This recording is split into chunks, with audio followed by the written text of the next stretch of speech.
دختری میخوندگی با سوادنوکی با چیش فهمیشش دیگره، دختری نوخونده با فهمیشش دیگره.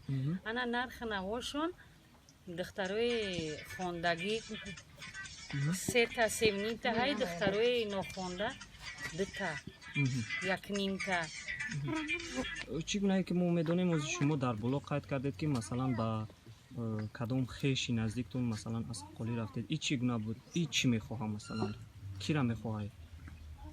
ما می هوزی بچه هیوارم دخه خسکوری کدیسی هم دختری خوندگی 3 تا 3.5 تا های، دختری با نوخوندهش های با 1.5 تا 2 تا. سبب در چیه که دختری مثلا خوندگی شما مخصوصا امو خانواده چی کده انتخاب کرده؟ سببش در چیه؟ دختری خوندگی خیلی با فهمیشش دیگره در زندگی با کار میکنه، یک جا رای زندگیش میو و دختری نخونده هیچی در خونه میشینه، کار بوری خونه قطعی کودکو سرفهمیده.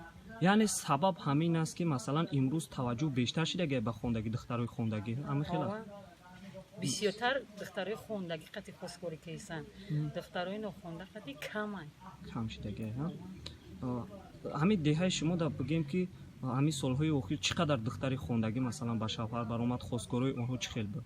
خواستگاری او خیلی با خوندگی بسیارتر بده، این خونده ها کمتره. هیوار شما واقعا میخواهد دختری خوندگی بگیره؟